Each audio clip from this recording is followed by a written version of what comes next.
And I want to kind of combine two topics. I want to combine two topics in the, I want to combine what happened with Joel Embiid and the reporter and combined it with what happened with the back and forth between Kevin Durant and Stephen A. Smith. For people that don't know, a little bit of backstory.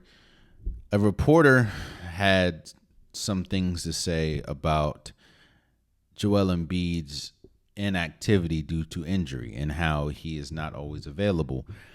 And the reporter also stated some of Joel Embiid's motivations for the season, one being the death of his child. And he also talked about, I think, the death of his brother. Oh, no, not the death of his brother and, his child. His child did not die. I apologize. I said that wrong. It was the death of his brother and his child. His child, Joel Embiid's child, did not die. It was the death of his brother. I apologize. I did not mean to. I said that wrong. And Joel Embiid had some. He was quite unhappy about that, and there was a bit of a back and forth, a little bit of an altercation after the game. In the same time, I think Stephen A. Smith questioned the leadership of Kevin Durant, and Kevin Durant essentially called him a clown and pretty much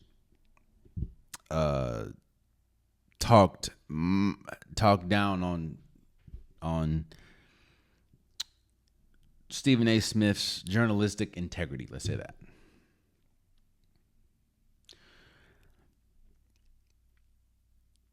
What I think a lot of these journalists don't understand or forget at times is how powerful they are, in both a negative and a positive way. You see, a lot of people are going to take what a reporter says, and they're going to run with it faster than anything that a player is going to say. Because 9 times out of 10, most of the time we hear the reporter, we read the reporter, and we don't hear from the athlete. We don't have to hear from the athlete. That's their prerogative. And we're essentially in a day and age where a lot of people think a reporter's finding a reporter's words is law. And you have to understand that your words is the most powerful thing that can be told. And you don't have to get personal to tell your side of the story.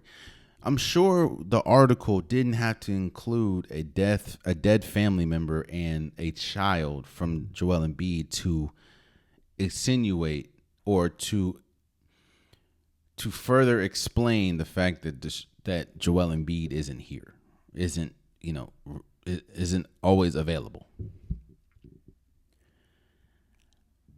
Joel Embiid got suspended 3 games for that. He had a physical altercation with the reporter. And while I understand the suspension, it's a bad look on the NBA, and they don't want themselves to look bad. I get it. I also understand, and I fully support what Joel Embiid did, because it's like, you don't know these people personally. You may have sources, and your sources may know them personally, but you don't know these people personally. So what gives you the right to talk about something that is personal to them? Stephen A. Smith is one of the, if not the best face of sports media right now. And we also know that Kevin Durant, and that's no offense to him, it's true, Kevin Durant has been sensitive. He's probably been sensitive ever since the whole Golden State move, and rightfully so. I'm not saying his sensitivity is wrong. I'm just saying that's what it is. But you're not whatever sources you get, cool, but you're not a local media. The difference between national media and local media is there damn near every day, if not every day. Reporters after practice, travel with the team. Local media is there every day. National is only there when the national spotlight is on them, meaning there's something that happens with them or there's a game. So, how do you know Kevin Durant's leadership? How does anyone know the leadership of? How do you know that Kevin Durant isn't the best leader that we've ever seen, just in his own way? Everyone's opinion matters, right? It just may not matter to other people, and that is okay.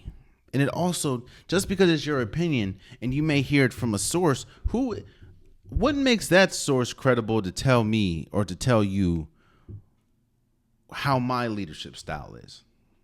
I think, let's bring it personally. When I play basketball, I think I'm a really good leader. I'm not boisterous. I do get upset. When I get upset, I get upset. But I'm more lead by example, you know? I'm more let my game do the leading.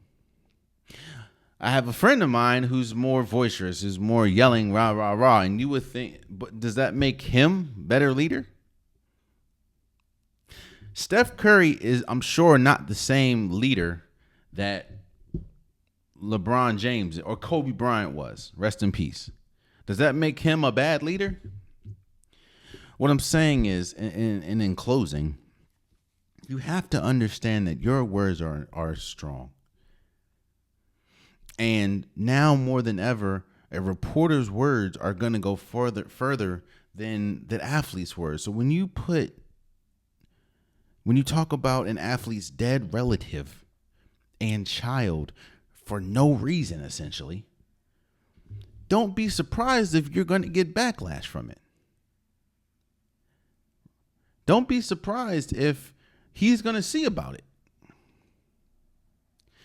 And for Stephen A. Smith, I think Stephen A. Smith is an inspiration, man. I think Stephen A. Smith is one of the best media, one of the best reporters of all time. But I do think that it's challenging. You have to ask yourself, how can you make grand statements about someone or something that you don't see every day, you don't have a close-knit relationship with? And it's not just on Stephen A., because a lot of people do this. I'm giving my opinions about what I see. Me. I have a sports podcast. I give my opinions about what I see and how I feel about what I see. One thing that I will never do, and if I have done it, I apologize. But one thing I try not to do, and I don't ever see myself dipping into that realm, is getting personal with anyone, because I don't know any of these people personally. Even if I have a source, I may know that source personally. That source may know whoever we're talking about personally, but I don't know them personally. So I would never have the goal to talk about a man's dead relative and child, or to make a grand statement about somebody personally when I don't know them. Especially when everyone around me has said, well, I don't know if that's true. I haven't heard one person say from Phoenix that Kevin Durant is a bad leader. You know who I did hear that from? Stephen A. Smith. That's all I'm saying, man. We just got to be careful, bro. I understand why Joel Embiid was suspended, but I also understand why he did what he did, and I fully support it. Just be careful. Your word, now more than ever, reporters, analysts' words are powerful. Oh, man, you stayed to the end of the video. I appreciate you. If you like what you saw, be sure to hit that subscribe button so you'll never miss any content from your boy. You can also go back and watch past episodes, past clips, and don't forget that the Unpopular Podcast, new episodes drop every Wednesday and Saturday. Appreciate you.